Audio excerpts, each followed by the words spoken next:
Politics है उसमें जो सबसे बड़ा इवेंट हो रहा है वो तो एससीओ में, शंघाई कोऑपरेशन ऑर्गेनाइजेशन में हो रहा है। हर मुल्क अपने इंटरेस्ट को जो वॉच करता है। दरअसल वहां पे ना तो पाकिस्तान के जो अंदर फ्लड्स हैं उसकी किसी ने बात की है। पाकिस्तान कह रहा है कि अफगानिस्तान के कोई बात नहीं कर रहा। Indian prime minister resilient supply chain की बात कर रहे हैं। हम आज भी अफगानिस्तान की बात कर रहे हैं 50 साल में। हमारी प्रायोरिटी 50 साल बाद भी अफगानिस्तान है और इंडिया की प्रायोरिटी 50 साल बाद रिजिलियंट सप्लाई चेन है। दरअसल इस एससीओ का फायदा उठा के क्या पाकिस्तान को, इंडिया को और ईरान को, अफगानिस्तान को और बाकी ममालिक को अपने अंदर से एक ट्रांजिट रूट नहीं ऑफर कर देना चाहिए था, जिससे एक बहुत बड़ा ब्रेक थ्रू होता और बल्कि हम इंडिया को डिफेंसिव मोड पे लेके आ सकते थे उससे, अगर हम ये ऑफर करते। आप इस एससीओ को, इस पॉलिटिक्स को और ये जो बायलैटरल रिलेशन है इसको आपने कैसे रीड किया सर? देखिए चीमा साहब, मैं पिछले दिनों में जब से ये एसईओ हो रहा है मैं इंटरनेशनल आर्टिकल्स पढ़ रहा हूँ, मीडिया किस तरह उसको कवर कर रहा है, क्या दुनिया का इसके बारे में इमेज क्या था। दर हकीकत अगर सोचा जाए तो इस दफा एसईओ का टोटल जो बयानिया था या जो भी उनका मैंडेट था वो सिर्फ यूक्रेन के बारे में बात करना था। और उसमें दो बड़े कंट्री जो समझते हैं कि इस वक्त अमेरिका को किस तरीके से कार्नर करना है, वो दो बड़े कंट्री हैं, रशिया और चाइना। रशिया और चाइना ने, बल्कि इसमें बिलखसूस पुतिन साहब ने सारा फोकस रखा है कि किस तरीके से चाइना को खुश किया जाए, क्योंकि उन्होंने यूक्रेन के इस सारे जो वॉर में चाइना ने उनको सपोर्ट भी किया और चाइना ने उनके साथ मिलकर एक मिलिट्री एक्सरसाइज भी की। और ये टोटल इसके अलावा उन्होंने किसी तीसरी चीज के ऊपर तवज्जो देने की कोशिश नहीं की। सैलाब एक बहुत बड़ी बात थी पाकिस्तान के अंदर, किसी ने उसका जिक्र नहीं किया। पाकिस्तान आप कहते हैं अफगानिस्तान के हवाले से बात करता है क्योंकि उसकी वजह यह है कि अफगानिस्तान के साथ डॉलर अटैच है। इस वक्त अगर देखा जाए तो पाकिस्तान के अंदर से जितने डॉलर बढ़ रहे हैं, जो डॉलर की प्राइस ऊपर जा रही है, डॉलर बढ़ रहा है, उसकी एक बड़ी वजह यह भी है कि वहां से सारे पैसे जो डॉलर है सारे अफगानिस्तान जा रहे हैं। पहले माजी के अंदर पाकिस्तान ने अफगानिस्तान के जरिए बड़े पैसे बनाए हैं, इसमें कोई शक नहीं है। It was a big opportunity for Pakistan. तो वो पाकिस्तानियों को हमेशा उसी के ख्वाब नजर आते रहते हैं कि यार कहीं डॉलर आए तो चले, हो सकता है हमें भी मिल जाए, चले ना भी मिले तो हमारे पाकिस्तान के अंदर डॉलर के ऊपर से उसका जो है वो प्रेशर उठे। हालांकि वो अफगानिस्तान इस वक्त बिल्कुल पाकिस्तान को ना सिर्फ अबैंडन कर चुका है, वहां के लोकल शहरी जो है पाकिस्तान और पाकिस्तानियों से नफरत करते हैं। इसमें बेशक इसमें कोई ढकी छुपी बात नहीं है। और पाकिस्तानियों को भी, पाकिस्तानी जो हुकूमत है उनको पता है, एस्टेब्लिशमेंट को पता है कि नफरत करते हैं। बल्कि परसों हादसा हुआ है, दो तीन हमारे फौजी शहीद हुए हैं उस एरिया के अंदर, और वो मुसलसल अटैक कर रहे हैं पाकिस्तान के ऊपर। पाकिस्तान के बॉर्डर को वो रिकॉग्नाइज नहीं कर रहे।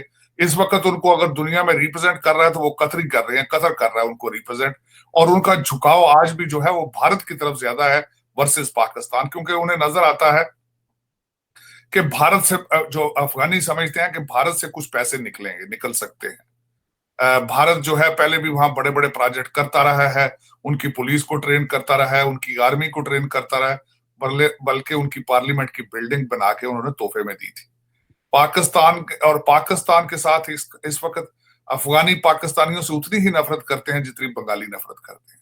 उनके जहन में ये डाल दिया गया है कि अफगानिस्तान की सारी मिजरी जो है, अफगानिस्तान की सारी मुश्किलात का जो एक ही सोर्स है वो पाकिस्तान है।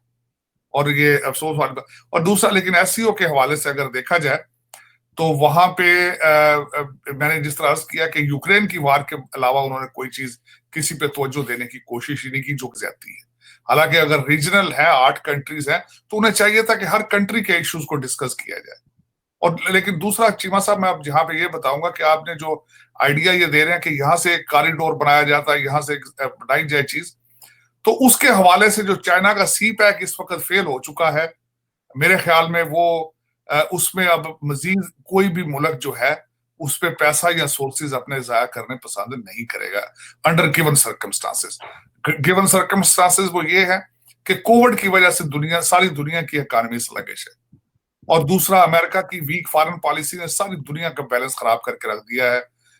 अमेरिका ने जब से ये डिसीजन लिया है कि वो छोटे कॉन्फ्लिक्ट से निकल के सिर्फ चाइना को कर्टेन करेगा, सिर्फ चाइना के पीछे जाएगा, चाहे वो इंडो पैसिफिक बनाए, चाहे जितने क्वाड बनाते हैं, उनका टोटल फोकस इस वक्त चाइना पर है। चाइना की अपनी इकोनॉमी स्ट्रगल कर रही है क्योंकि सप्लाई चेन टूट चुका था। तो उसके बाद जो एक नया सिलसिला बना, देखें यूक्रेन वार को अगर थोड़ी देर के लिए डिस्कस किया जाए, तो यूक्रेन वार में अमेरिका चाहता था कि रशिया फंसे यूक्रेन के अंदर, जिस तरह कॉन्फ्लिक्ट्स में अमेरिका फंसता रहा, लेकिन वो उनको यूक्रेन की वार सूट कर गई है रशिया को। रशिया का रूबल इतनी तेजी से ऊपर गया जिसकी हद नहीं है। दूसरा, उसके बाद सबसे बड़ा नुकसान ये हुआ अमेरिकन वीक फॉरेन पॉलिसी का कि उनके यूरोपियन एलाइज जो है वो अमेरिका को छोड़ते हुए नजर आ रहे हैं, क्योंकि वहां पे जो रशियन पाइपलाइन जिनको ओबामा सपोर्ट करता रहा था, वो पाइपलाइन रशिया ने जब बंद की है तो गैस की राशनिंग शुरू हो चुकी है। तकरीबन 50% से ज्यादा आबादी खवातीन की है। एक बहुत बड़ी तादाद है जो कि छोटे बच्चों की है, 16 साल तक की उम्र तक के बच्चों की है। और उनके हालात को और तरक्की याफ्ता मुमालिक की खवातीन और बच्चों के हालात को ज़रा कंपेयर करें तो आपको अंदाज़ा होगा कि जितने तरक्की याफ्ता मुमालिक हैं उसके अंदर खवातीन और बच्चों के हुकूक को अव्वलीन तरजीह दी जाती है। रियासत बच्चे के साथ किसी किस्म के जुल्म को बर्दाश्त नहीं करती, और कहीं जुल्म हो रहा हो तो बच्चे को उस एनवायरनमेंट से उठा लेती है, उसको साइड पे कर देती है। लेकिन हमारे यहाँ बच्चा पूरे बचपन में जुल्म सहता आता है, चाहे वो सेक्सुअल अब्यूज यानी जिनसी तशद्दुद हो या दूसरा तशद्दुद हो, और हम उसको हवा में उड़ा देते हैं। खवातीन के साथ कोई जुल्म हो जाए तो इज्जत के नाम पर दबा दिया जाता है। यही वजह है कि पाकिस्तान के अंदर तरक्की नहीं हो पाती।